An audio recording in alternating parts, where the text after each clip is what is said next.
Espera. Hay algo. Tienes razón.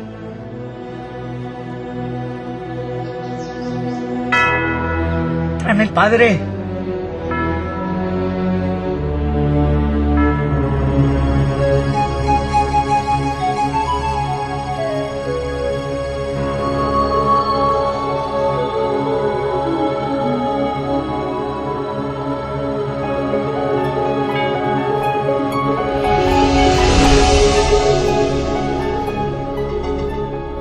History is a gift of knowledge handed down to us by generations past. This knowledge is far more than a collection of facts arranged in chronological order. It's a source of enlightenment that helps us understand ourselves and our place, our purpose in our world and in the universe around us. The progress of research in history, archaeology, ancient languages, and anthropology has yielded information that has been hidden for many centuries. And this provides us with important new insights into the meaning of our lives. It's natural to start a story at the beginning, but in the case of our own story, that's more easily said than done. How can we discover the origins of our own experiences?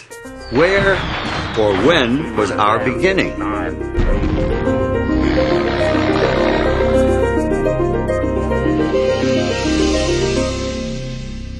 The ancient Babylonians left us one of the oldest myths about human origins.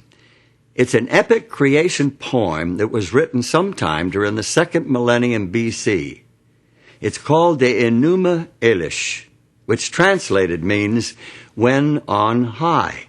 When on high the heaven had not been named, firm ground below had not been called by name, not but primordial Apsu their begetter, and Mumu Tiamat, she who bore them all, their waters commingling as a single body. According to the experts, the ancient Babylonians believed that Apsu represents sweet water and Tiamat salt water. At the beginning of creation, the two had not yet been separated.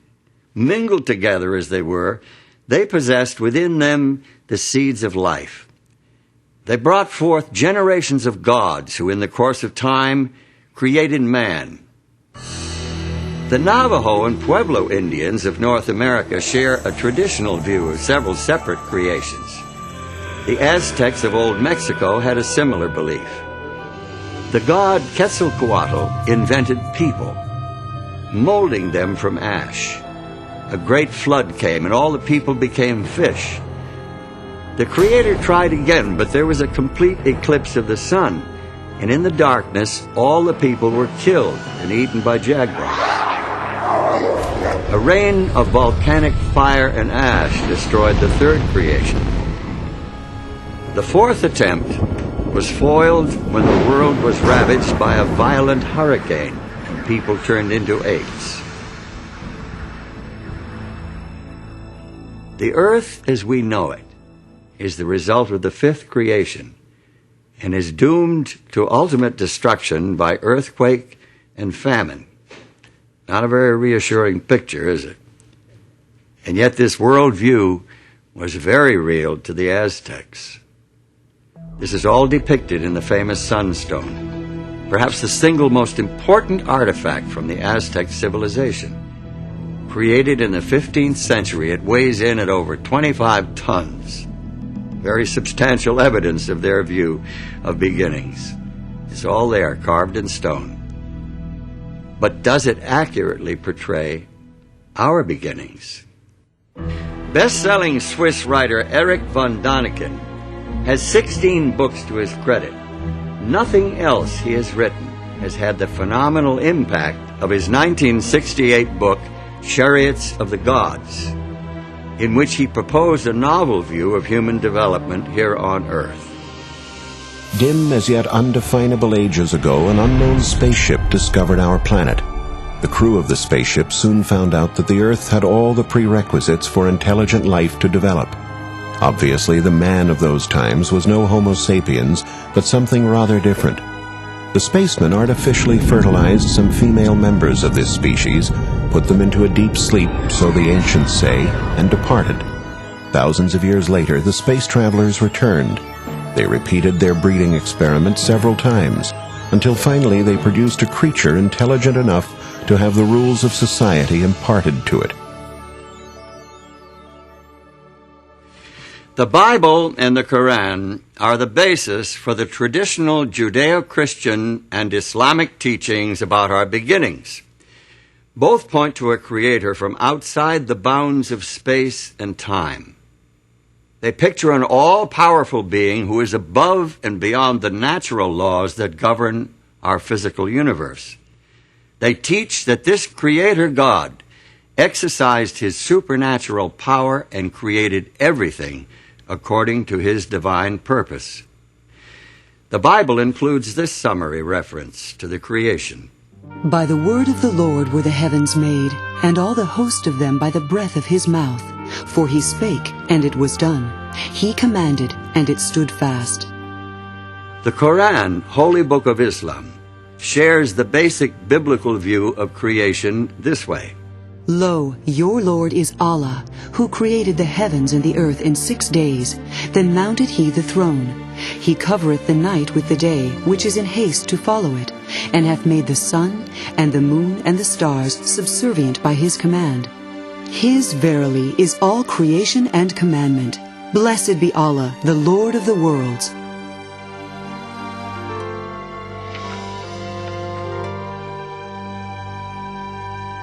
By the early 1800s, some scientists were proposing new theories regarding the origin of life on Earth, theories that conflicted with traditional creationism. In December of 1831, the HMS Beagle set sail from England on a 5-year round-the-world voyage. Aboard this survey ship as an unpaid naturalist was 22-year-old Charles Darwin. Darwin's observations and conclusions would revolutionize the conventional view of origins. Their idea was that God had created specifically for each environment the animals and plants that fit into it. Well, if that was true, then one oceanic island ought to resemble another oceanic island. And what Darwin found was that the oceanic islands didn't look anything alike. The species that were on the oceanic islands were similar to the nearest continent, not to other oceanic islands. Darwin's most significant discoveries took place in the Galapagos Islands, more than 1,000 kilometers, about 600 miles, off the west coast of Ecuador. Darwin discovered animal species that were unique to that archipelago. He also noted distinct variations between similar animals on different islands. He came back one day having picked up a tortoiseshell from the island that he had been visiting, and the fellow who lived there and was staying at the main population center said, "Oh, you've been to," and named the island he'd been to, and he was floored. He said, "How do you know where I've been?" And he says, "Because that tortoise came from the island." And he says, "How do you know that?" And he said, "Because each island has a specially shaped tortoise, and I can recognize them." And that just blew his socks off. Darwin's observations ultimately led to the development of his theory of natural selection and the publication in 1859 of his book on the origin of species. The first edition was sold out the first day, and 5 subsequent editions with revisions were to follow. Often referred to as the book that shook the world, it helped pioneer modern scientific thought about our origins. Today, science is defined at the beginning as a materialistic process. And that's a tribute to Darwinism. I mean, that's what he brought to us, was that we had escaped essentially from God. Using Darwin's theories of evolution as a starting point, scientists and philosophers have developed their own answers to questions about beginnings. Today, there are many variations on Darwin's theme. Among evolutionary scientists, the Big Bang theory has been widely accepted as a beginning point for the story of our universe as we know it. This theory suggests that all the matter that now exists in the universe is derived from a tightly compressed, incredibly hot mass of subatomic particles that exploded something like 10 or 15 billion years ago.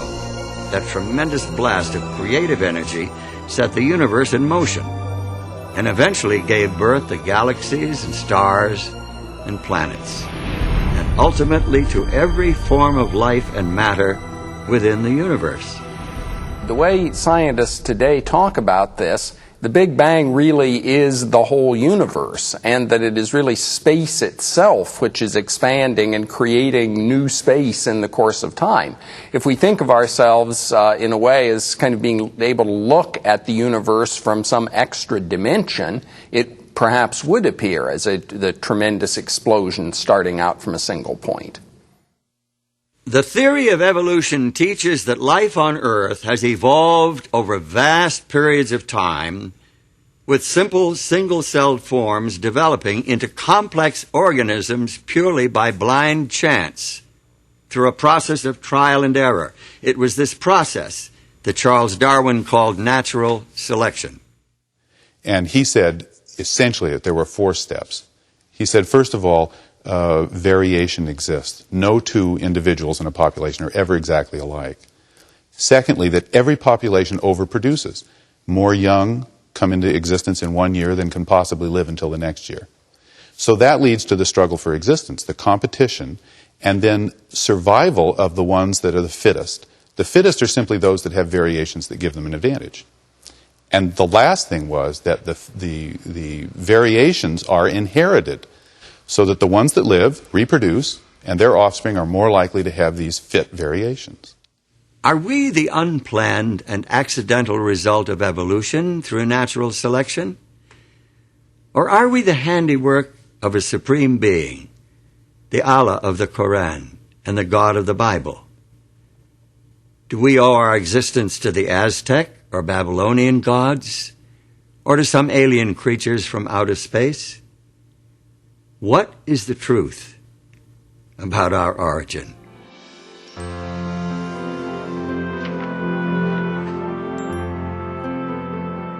Today, the theory of evolution is presented to school children and promoted in the media as if it were proven fact. The truth of the matter is, however, the theory of evolution is just that, a theory. Its scientific foundations are actually kind of shaky. Molecular biologist and author Michael Denton gives us this insight into Charles Darwin and his theory. The popular conception of a triumphant Darwin increasingly confident after 1859 in his views of evolution is a travesty.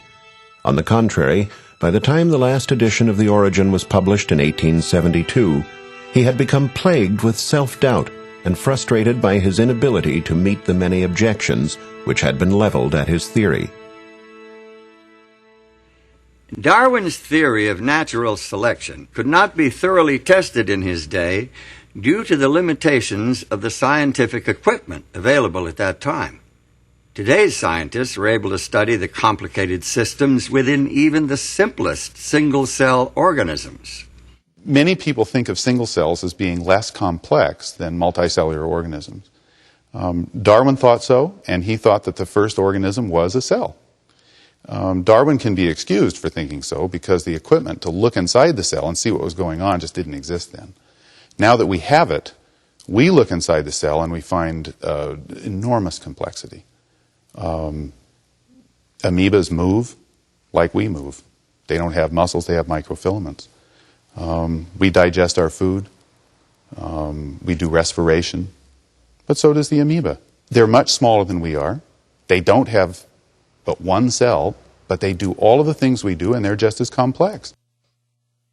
The complexity of even the simplest life forms is one of the reasons why many scientists are becoming increasingly dissatisfied with the evolutionary explanation, with its reliance upon pure, unguided chance.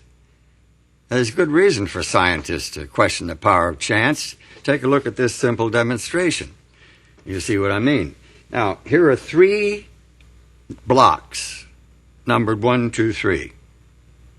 There are 6 possible combinations of these 3 numbers. Now, I'll put the blocks into this box. and shake it up.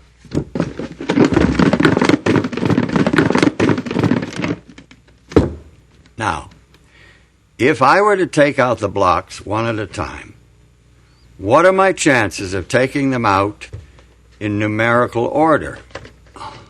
Well, I can expect to draw out the numbers 1, 2, and 3 in that order on an average of once in every 6 attempts.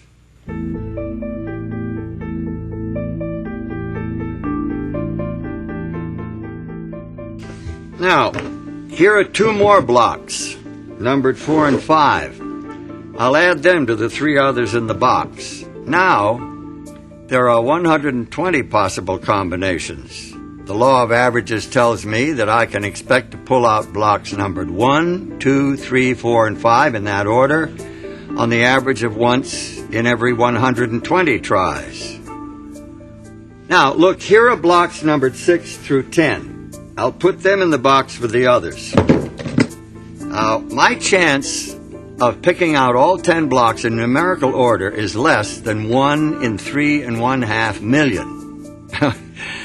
Well, let me put that in perspective. If I put myself on a schedule and worked at this game day and night, pulling out all 10 blocks one at a time every 15 seconds, I could expect to win this game on the average of about once every 18 months.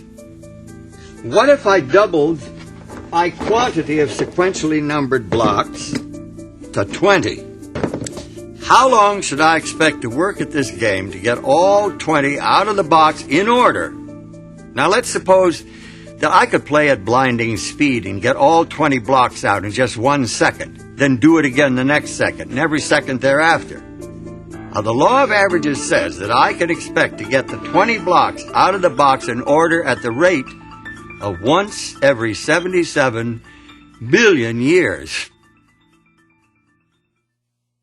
This little numbers game is nothing compared to the intricate complexity of even the simplest bits of matter. Physiologist and author Pierre Lecontenue, in his book Human Destiny, estimated the chance of forming a 2,000 atom protein molecule as something like 1 in 10 to the 321st power. There's really no good way to express that number. It's incomprehensible. Find yourself a large sheet of paper. Write 10 followed by 320 zeros. Now listen to what Lecontenue says. Events which need an infinitely longer time than the estimated duration of the Earth, in order to have one chance on the average to manifest themselves, can, it would seem, be considered as impossible in the human sense. This chunk of coal is about 70% carbon by volume. Carbon is essential to all organic life, and it's the 4th most common element in the universe. Yet this very ordinary element is extremely complex. In order for it to be produced naturally, 3 helium nuclei must combine to form a single carbon nucleus. But we have found that the conditions needed for that to happen are really very precise. In other words, that if the balance of forces in the atomic nucleus were very slightly different, that reaction would not be able to take place in order to form enough carbon to be of any significance. Men who discovered this, the way in which this reaction takes place to form carbon, and who found the conditions that were necessary for it to take place, was Fred Hoyle, who is one of the great astrophysicists and cosmologists of this century. Hoyle was very skeptical about religion. At the time, at least, he was an atheist. Some supercalculating intellect must have designed the properties of the carbon atom. Otherwise, the chance of my finding such an atom through the blind forces of nature would be utterly minuscule. A common-sense interpretation of the facts suggests that a superintellect has monkeyed with physics as well as with chemistry and biology. The numbers one calculates from the facts seem to me so overwhelming as to put this conclusion almost beyond question. It seems that evolution through a long series of random unguided mutations is a practical impossibility. This fact casts a cloud of doubt over the entire evolutionary scenario. Scientists are now looking for shortcuts, miraculous jumps out of the realm of chance. Many are frankly awed by their discoveries, finding more and more clear evidence of intelligent design in nature.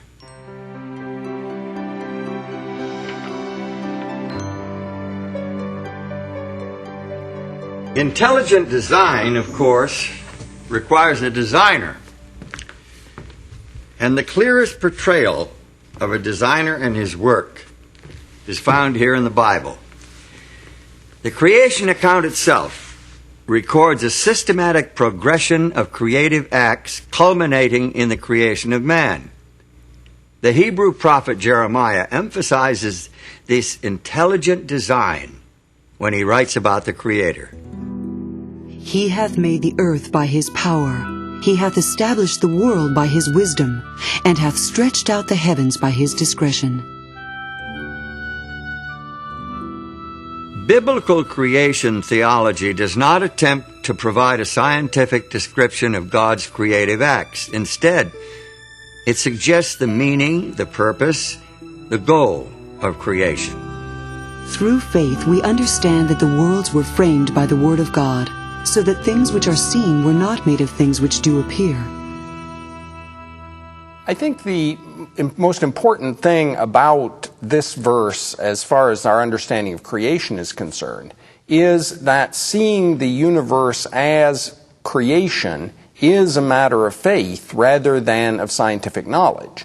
That is, that we can understand the universe in detail by scientific investigation, but we see it as the creation of God because of our personal trust and confidence in God. Now, perhaps some of us have been too quick to discard this old book as an irrelevant collection of useless fables and legends and traditions. Its value lies far beyond the realm of science. It deals with concepts that cannot be analyzed in a laboratory. It addresses many questions that science cannot answer. That is, science can talk about how the universe behaves, how things take place within the universe. It cannot explain why something exists rather than nothing. That is, it cannot really explain the fundamental question of existence.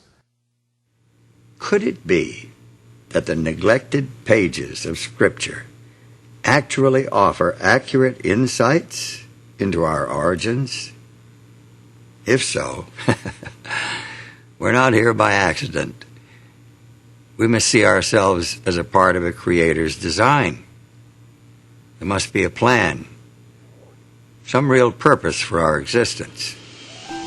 And God said, Let us make man in our image, after our likeness, and let them have dominion over the fish of the sea, and over the fowl of the air, and over the cattle, and over all the earth, and over every creeping thing that creepeth upon the earth. The creation story depicts God as having great ambitions, high hopes for the human race. People were created in the image of their Maker. In their original innocence, they had direct communication with God, an intimate, personal, face-to-face relationship with their Creator.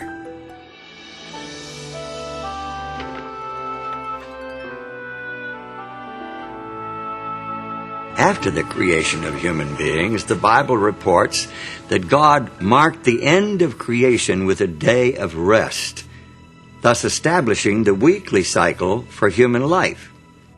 Thus the heavens and the earth were finished, and all the host of them. And on the seventh day God ended his work which he had made, and he rested on the seventh day from all his work which he had made. And God blessed the seventh day and sanctified it, because that in it he had rested from all his work which God created and made. God creates the entire world in 6 days, and then he rests on the Sabbath. The Sabbath is, though, a creation in and of itself, because what it does is put the rest of the 6 days in perspective. What did God create on the seventh day? As a matter of fact, God created nothing on the seventh day.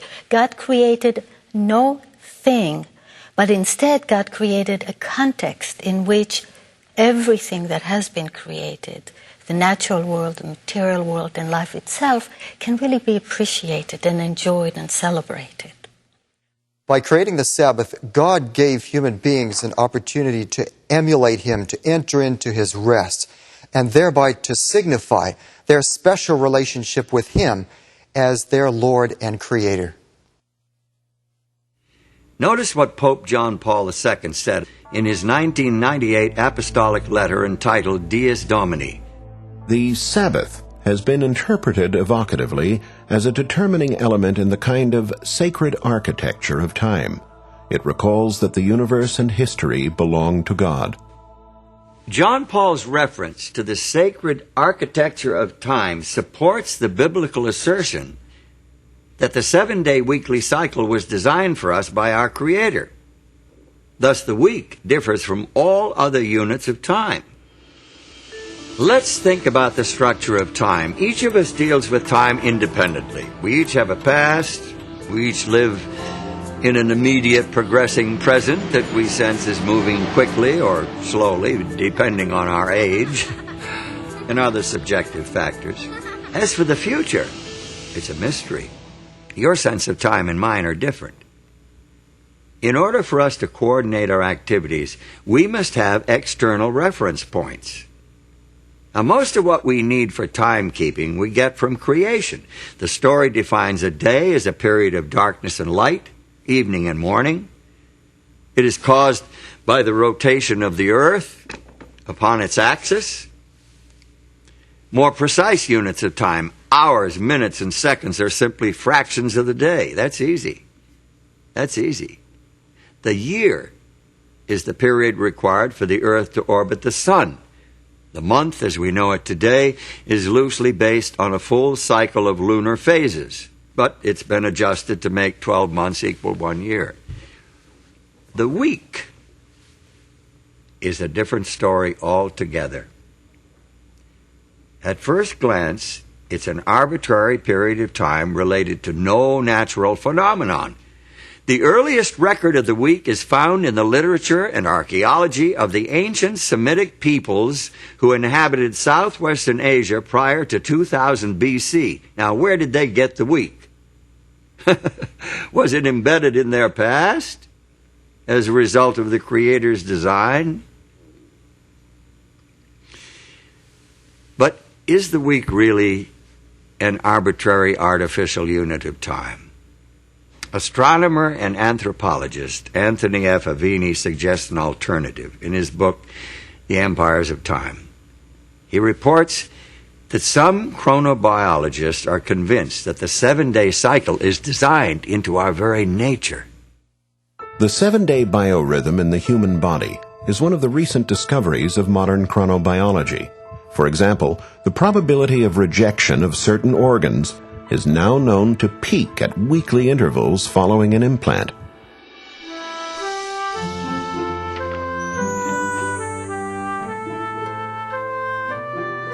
The widespread acceptance of the 7-day week over thousands of years of history is additional evidence supporting the divine origin of the weekly cycle. But if the week of Genesis has survived the thousands of years since the original creation week, why has recognition of the Creator not been preserved just as successfully? Well, the book of Genesis provides the answer as to the downfall of the human family. In fact, if you read Genesis 6:5, you'll see that the Bible says the thoughts of humanity were evil continually. So God decided to clean the world up, sent a flood. And the flood was 40 days upon the earth. And the waters increased and bare up the ark, and it was lifted up above the earth. And the waters prevailed exceedingly upon the earth, and all the high hills that were under the whole heaven were covered. In spite of this dramatic demonstration of God's power and his displeasure with people not following his way, mankind soon forgot again, and they started to build idols to themselves instead of worshiping God. And the whole idea of the weekly cycle, which showed 6 days of work and a Sabbath, was forgotten. And what mankind did was incorporate the weekly cycle into astrological tables instead of remembering the God of creation. About 2,000 years before Christ, there lived in the Chaldean city of Ur a man who is claimed by all three of the world's great monotheistic religions, Judaism, Christianity, and Islam, as one of their primary founders. In the biblical account, Abram, later renamed Abraham, is a key player in God's plan to win back the hearts of the human family and revive a knowledge of the Creator. Abraham's religion stood out in sharp contrast to the petty idolatry and trivial superstition of his neighbors. He worshiped the Creator, the transcendent, the invisible God, whose wisdom and power was demonstrated by the very existence of the world itself. He had a religion of faith, not sight. He had a direct relationship with his Maker. According to the Old Testament report, the Creator God revealed the principles of his relationship with the human race in 10 commandments engraved on stone tablets. These commandments were entrusted to Abraham's descendants, the Israelites, as a blessing to share with all nations of the world. Remember the Sabbath day to keep it holy. 6 days shalt thou labor and do all thy work, but the 7th day is the Sabbath of the Lord thy God. In it thou shalt not do any work, thou, nor thy son, nor thy daughter, thy manservant, nor thy maidservant, nor thy cattle, nor thy stranger that is within thy gates. For in 6 days the Lord made heaven and earth, the sea, and all that in them is, and rested the 7th day. Wherefore the Lord blessed the Sabbath day, and hallowed it. This is by far the longest of the 10 Commandments. It's unique in that it includes the divine credentials, declaring the identity of the lawgiver and establishing his authority as Creator to command the worship of his creatures. The commandment to observe the Sabbath shows the intimate relationship between God and creation. It shows that God not only creates, not only works to bring everything that is into being, the physical world, the natural world, and all that lives in it, but it also shows that God maintains intimate relationship with creation and steps back to withhold and to take in, as it were, everything that has been created, and celebrates and cherishes that which has been created. The Sabbath reveals God's compassion for his creatures. In Exodus 23, verse 12, there's a law regarding the Sabbath, and it says, 6 days you shall do your work, but on the 7th day you shall rest, that your ox and your ass may have rest, and the son of your bondmaid and the alien may be refreshed. So the Sabbath is a gift for God's creatures, not only human beings here, but it's also the ox and the ass, so that they can have rest from their labor that they do during the rest of the week.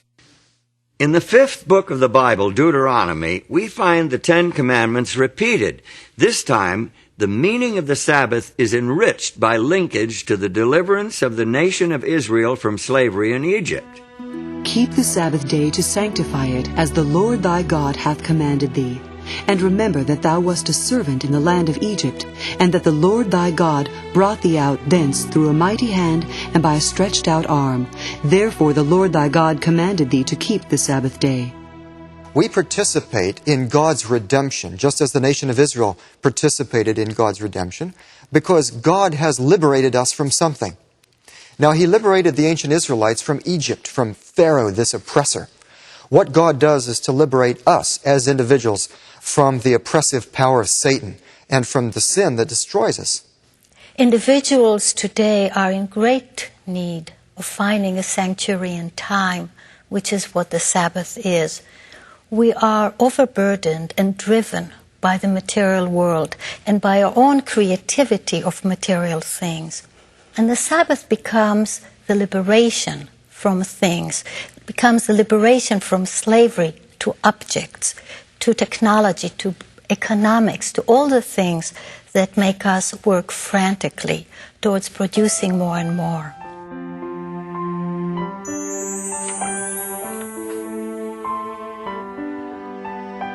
since the seventh-day Sabbath has such rich meaning, and since it is part of the Ten Commandments, why is it not more widely observed today?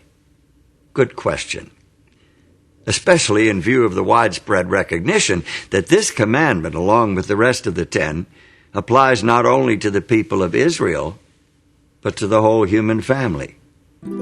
As it is the law of nature that in general a due proportion of time be set apart for the worship of God, so in his word, by a positive, moral, and perpetual commandment, binding all men in all ages, he hath particularly appointed one day in 7 for a Sabbath, to be kept holy unto him.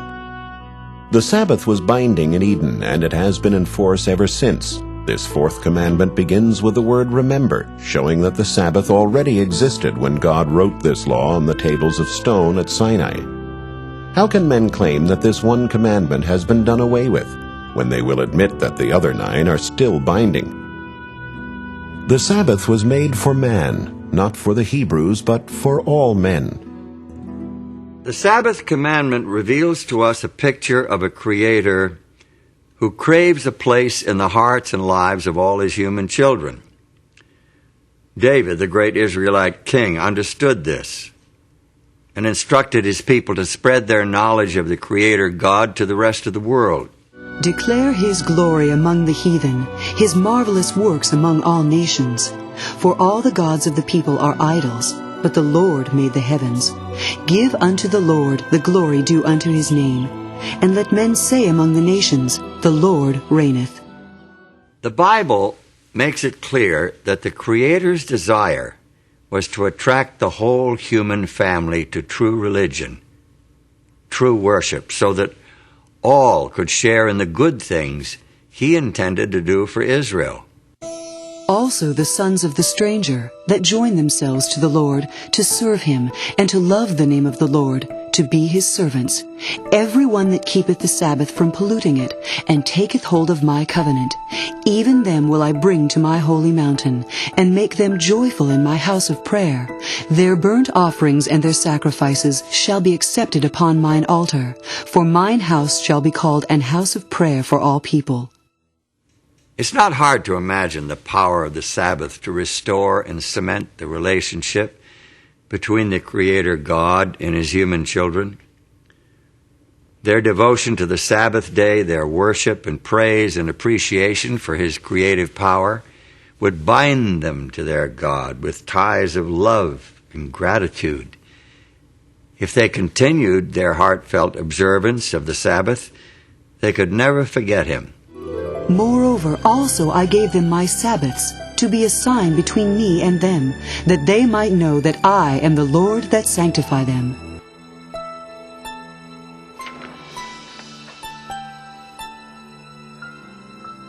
To those who honored the Sabbath of God, the day took on deep personal meaning.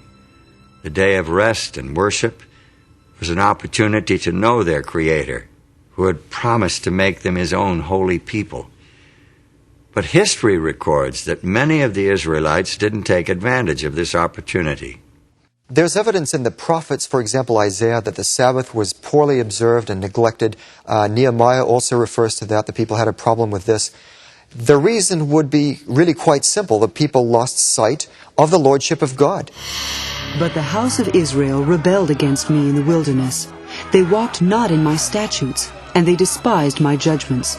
And my Sabbaths they greatly polluted. The Sabbath, symbol of Israel's unique relationship with God, the very heart of a Creator-oriented worship system, was commonly desecrated. Finally, the prophet Jeremiah announced the result of Israel's apostasy. Just imagine the prophet Jeremiah walking up and down the streets of Old Jerusalem. It wasn't a happy message that he bore. He warned the people that their city was to be destroyed, their temple destroyed, and that they would be carried away to Babylon to serve the king of Babylon. 70 years. Nobody listened. From about the year 605 BC, the armies of Nebuchadnezzar, king of the Neo-Babylonian Empire, repeatedly invaded the Israelite homeland. His army eventually destroyed the capital city of Jerusalem and carried most of the inhabitants into exile. Some of the captives were taken to Babylon, while others were dispersed throughout the empire. And now, far from their homeland, far from all that they had held dear, many of the Jews began to realize that they had made a terrible mistake. Many of them began to realize that they must return to the God of their fathers and the worship of their ancestors. Now, many of these Jews, men of great ability, rose to high position in their foreign lands. Daniel, for example, became the prime minister of the kingdom of Babylon. And when the Medo-Persian Empire took over, he rose to the position of first president of the land. It was Daniel who led Darius the Mede to recognize the God of heaven. I make a decree that in every dominion of my kingdom men tremble and fear before the God of Daniel, for he is the living God, and steadfast forever, and his kingdom that which shall not be destroyed, and his dominion shall be even unto the end.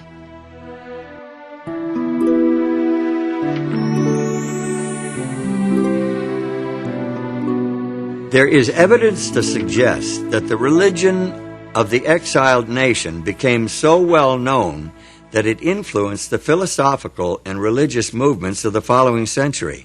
Buddha, Zoroaster, Confucius, and Pythagoras all seem to have adopted elements of the Hebrew religion. For example, although there are no holy days in Buddhism today, evidently Sabbath, or Upasatha, was a part of that religion early on.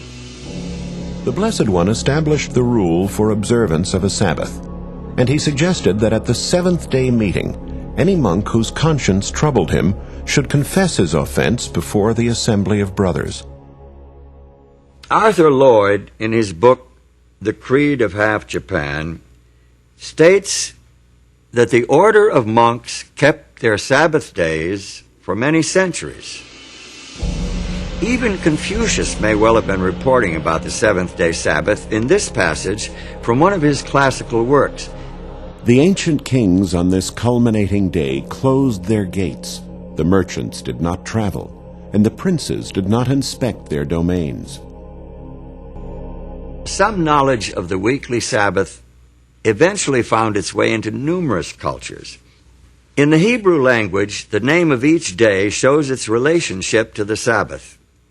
The first day is called Echad B'Shabbath, one accompanying or along with the Sabbath.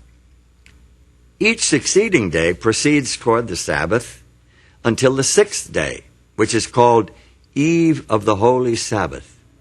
Day 7 then is Sabbath. In more than 100 ancient and modern languages, the seventh day of the weekly cycle was named Sabbath or its equivalent.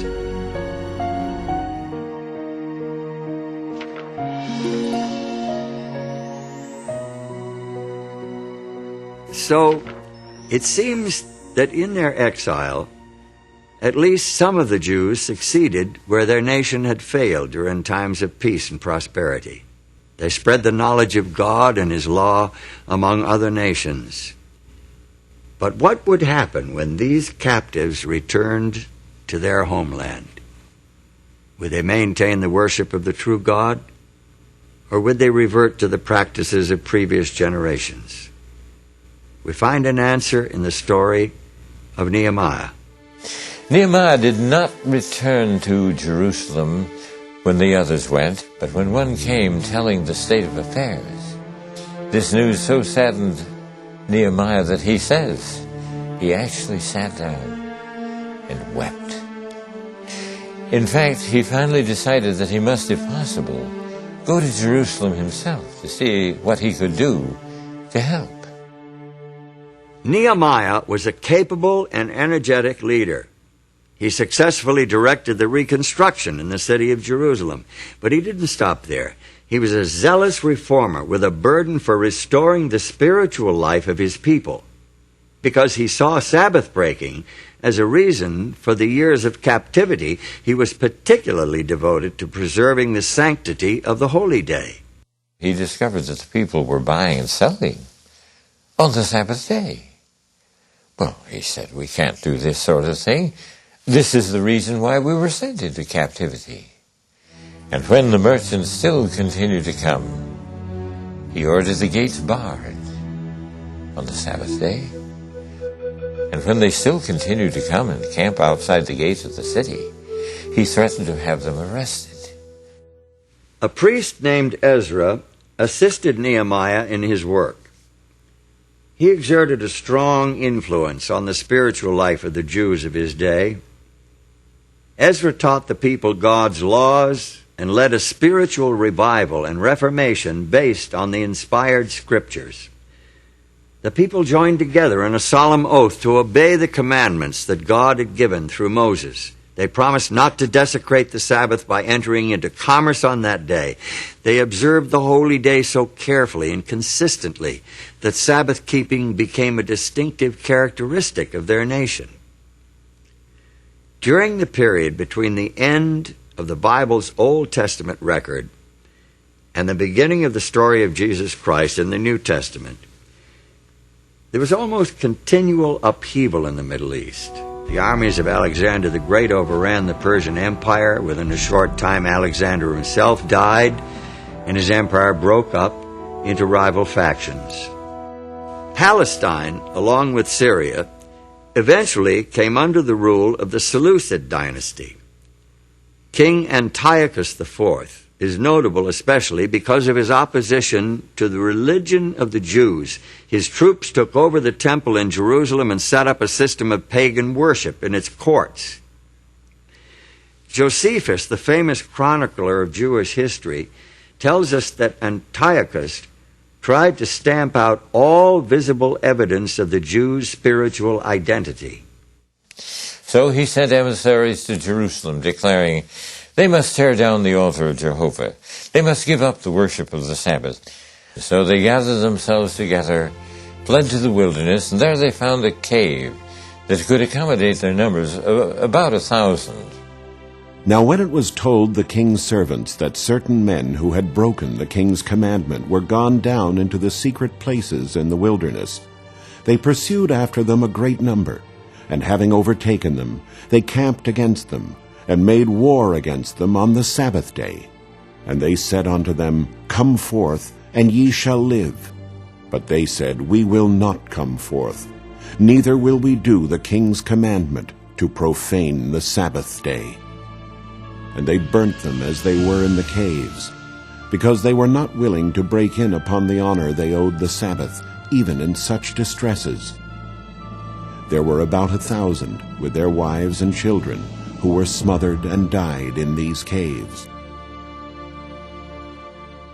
The martyrdom of those Jewish patriots in the days of Antiochus IV is a great testimony to the power of their beliefs. Their God and his Sabbath meant more to them than life itself. Their sacrifice was a victory of faith.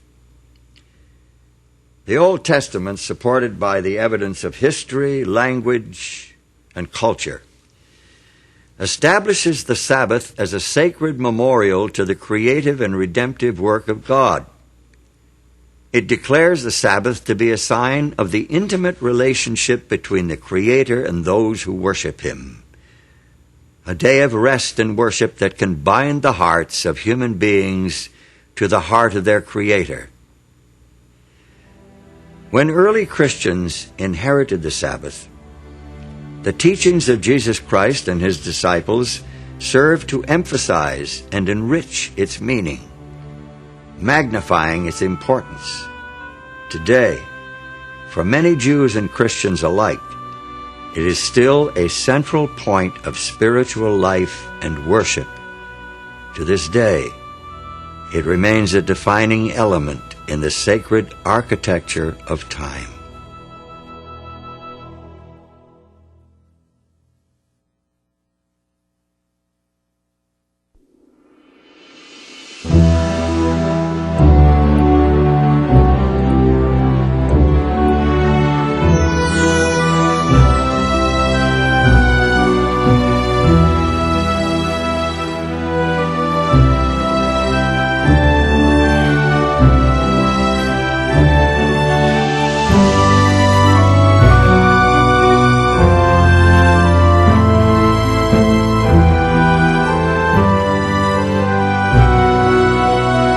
Amen.